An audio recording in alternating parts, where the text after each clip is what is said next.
If they love you, if they really care about you, they'll wait on you. Steve and I have been drilling this. Steve Harvey built his entire public brand around one idea, that women deserve to be treated with intention, with consistency, and with the kind of respect that shows up in small daily gestures rather than grand performances. He wrote books about it. He built a television career around it. He has been drilling these principles into his daughter Lori since before she was old enough to date, and then Lori went and dated Future. The specific quality of Steve Harvey's discomfort when asked about that relationship is its own kind of statement. Feel about your daughter dating Future? I don't know nothing about that. You don't? Do you approve of Future? I don't know nothing about it. Oh. He did not rage about it. He did not launch into a lecture. He essentially pretended not to know anything about it. The practiced deflection of a man who has too many thoughts about something to safely express any of them on camera. That non-answer was the answer. Steve Harvey, who has opinions about everything and shares most of them loudly, had nothing to say about Future and his daughter. What he reportedly has been saying privately is a different story. And now that Future is on a media tour talking about trauma and generational patterns and wanting to change, now that he is sitting in interviews explaining his behavior as a product of never having seen a male role model buy his mother flowers. I should have loved harder, I guess. Should have found a way to love harder. I should have found a way to love the right way. Right. But as I go along and I learn, I'm in a situation where I come from nothing, and I didn't have a person, a male role model to show me how to open the door for a woman, or open the door for a woman, or just buy her flowers. They really like flowers. Nobody bought my mom flowers. I never see my mom get flowers. Right. And so it's just I never seen that male role model just showing me how to treat a woman. So as I grew up and I get women or I get girls or whatever the situation may be, I'm in relationships. I learned through my relationships, through failed relationships, to learn how to treat the next woman. Then you fail in that relationship. Steve Harvey is apparently one of the people who is not buying a word of it, because he watched what Future did to Lori from close enough range to have a very specific understanding of what that changed man narrative is actually worth. Let us go through the actual record. Because Future's romantic history is not a mystery. It is documented in court filings, in interviews, in social media posts from women who were directly affected by his behavior, and in his own public statements over the years.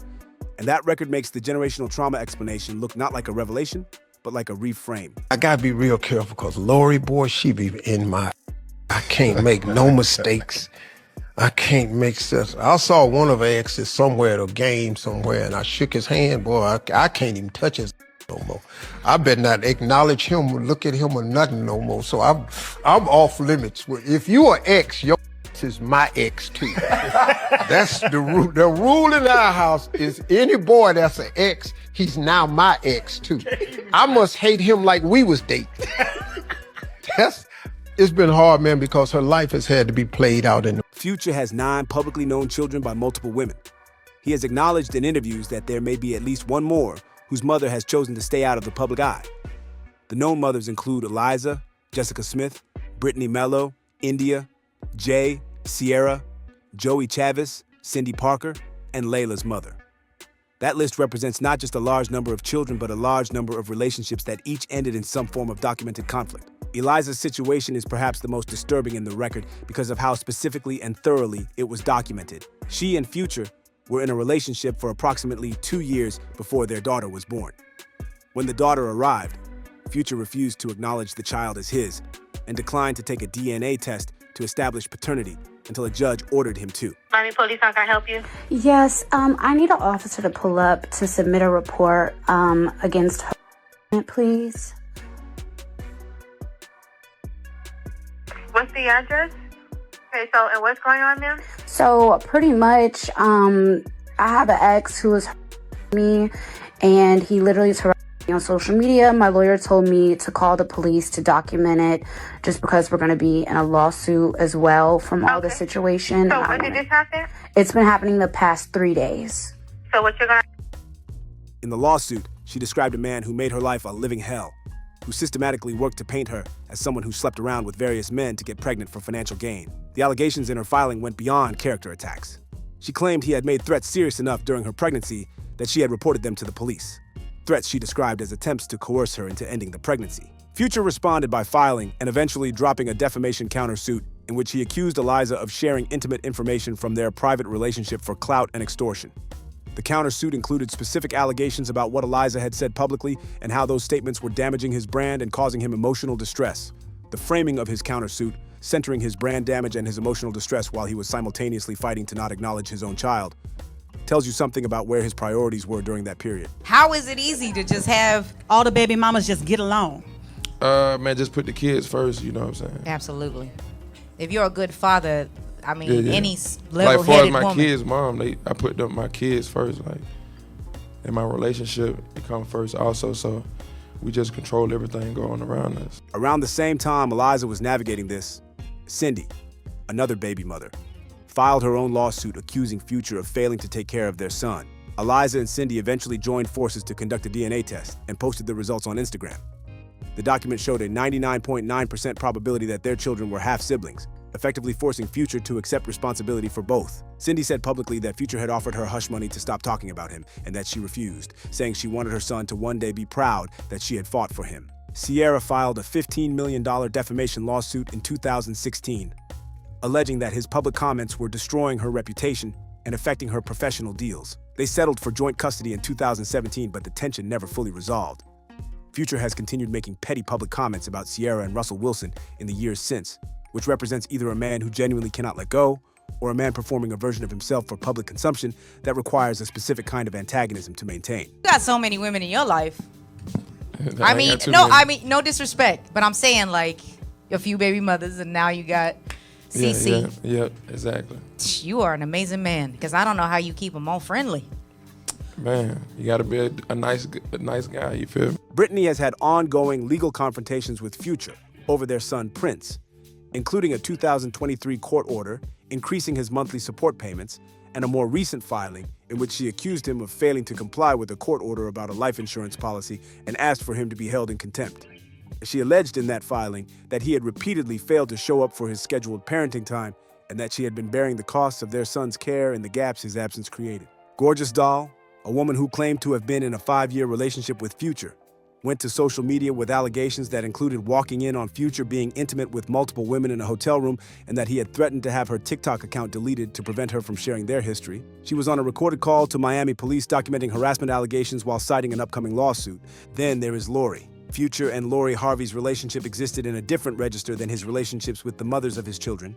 It was more public, more documented as a lifestyle, and more visible to the Harvey's audience specifically because of who Lori was and who her family was. The specific irony of Lori choosing Future, while Marjorie had been explicitly telling her no athletes, no rapper, speaks to the specific magnetism that Future apparently projects despite his documented history.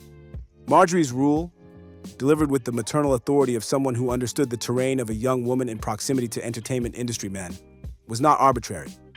It reflected a real understanding of the patterns that exist in those categories.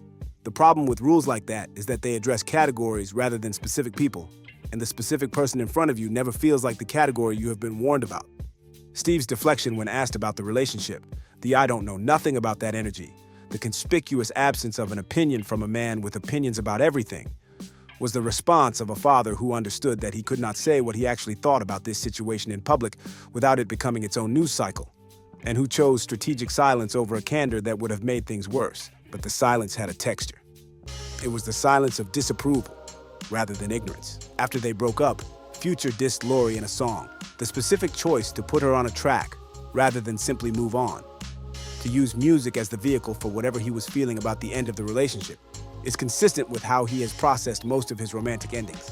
Not quietly, not privately. In public, through work, in ways that ensure the woman involved knows the commentary exists and that everyone around them knows it too. Steve Harvey has been watching all of this, not just the Lori chapter, but the full arc of what Future is and what he does and how the women around him tend to end up. And now Future is on Hot 97 talking about never having a male role model, never seeing his mother receive flowers, learning through failed relationships how to treat the next woman better. He framed it as not an excuse, but as an explanation. He acknowledged that he should have loved harder. He positioned himself as a man who was shaped by circumstances beyond his control and who is now trying to do the internal work that his upbringing did not teach him. Steve Harvey, who has been preaching about how men should treat women for decades and who watched Future treat his daughter in ways that reportedly left him quietly seething, is apparently one of the most skeptical audiences for that narrative. The generational trauma explanation, the "I never saw my mom get flowers" version of accountability, is the kind of explanation that sounds like introspection, but functions as deflection. It locates the origin of the behavior and factors outside the person and implies that growth is happening without requiring any specific demonstration of that growth in the present. The record does not show a man growing. The record shows a man who, across multiple relationships over many years, has consistently operated in ways that left the women involved in legal proceedings, emotional wreckage, or both. The record shows baby mothers suing for basic support. It shows threats documented with police. It shows hush money offers and defamation countersuits and petty social media commentary about exes years after the relationships ended. It shows a pattern so consistent and so long-running that explaining it as the product of a childhood without male role models asks the audience to believe that a 40-something-year-old man has not had sufficient time or sufficient adult experience to develop any framework for treating women differently than he did when he was in his 20s. Steve Harvey built his brand on the idea that men who treat women poorly do so because they choose to, not because they were never taught better. His message has always been that treatment is a choice, and that the women who tolerate poor treatment are the ones enabling it to continue. That philosophy is why Lori dating Future produced the specific discomfort it produced, not because Future was unknown or because his record was hidden, because his record was fully visible and Lori chose him anyway. And Steve had to watch that choice play out from closer than anyone should have to. The changed man narrative that Future is currently building is not impossible to believe on its face. People change. Growth is real. The specific circumstances of someone's upbringing do shape how they relate to other people, and that shaping can take decades to understand and longer to correct. None of that is false. What Steve Harvey appears to be saying, through his reported private commentary and through the specific texture of his public non-answers, is that the evidence for Future's change does not yet exist in his behavior, that explaining your past does not constitute the change itself, that the men who have genuinely done the internal work tend to demonstrate it in how they show up, rather than in how eloquently they can describe the reasons they did not show up before. Future has 9 children by multiple women, multiple ongoing legal disputes with their mothers, and a recent media tour on which he described his childhood to explain his adulthood. Steve Harvey has a daughter who dated him, and parents who were apparently glad when it ended. The gap between those two positions is the gap between a narrative and a record. And Steve Harvey has always been a man who reads the record. The broader question the culture is working through right now, not just about Future, but about the pattern of men in his position who do a public vulnerability tour about their past, is whether that kind of disclosure is the beginning of change or the performance of it. Because there is a meaningful difference between a man who has done internal work and then talks about it, and a man who has done the talking about it as a substitute for the internal work. The markers that distinguish one from the other are not in the interview. They are in the behavior before and after the interview. They are in whether the people who were most directly affected by the old behavior describe any meaningful change in how the man shows up for them. They are in whether the pattern that produced the record continues after the explanation for the pattern has been delivered. For Future, those markers are not currently pointing in a reassuring direction. The lawsuits were not historical complaints from a distant past that he has since moved beyond. They were recent. The Britney situation, the life insurance policy, the missed parenting time, the judge having to intervene, is happening in the same general period as the Hot 97 interview where he talked about wanting to do better. The contradiction between what he is saying about himself and what the women in his life are reporting about his behavior is not a subtle one. It is direct, and it is documented. Steve Harvey understands this specific kind of contradiction because he has spent years building a public image around calling it out. The man who does the right things when the cameras are on but disappears from his obligations when the cameras are off is a figure Harvey has discussed explicitly and repeatedly. The man whose treatment of women in public looks nothing like his treatment of women in private is a theme that runs through his books, his television, his live shows. He built an audience by naming these patterns.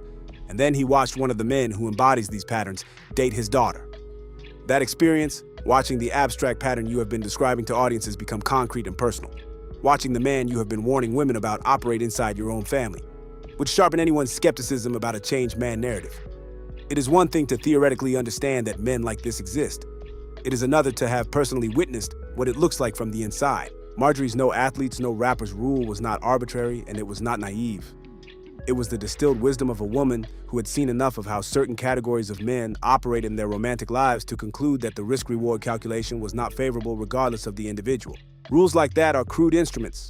They do not account for who the specific person in front of you actually is, but they reflect a real pattern that both Marjorie and Steve had been observing for years before it landed on their doorstep. Lori is young enough, and was young enough when she dated Future, that her parents' concern, whatever they said or did not say publicly, was operating from a place of genuine worry rather than mere disapproval. They were not just uncomfortable with the choice aesthetically.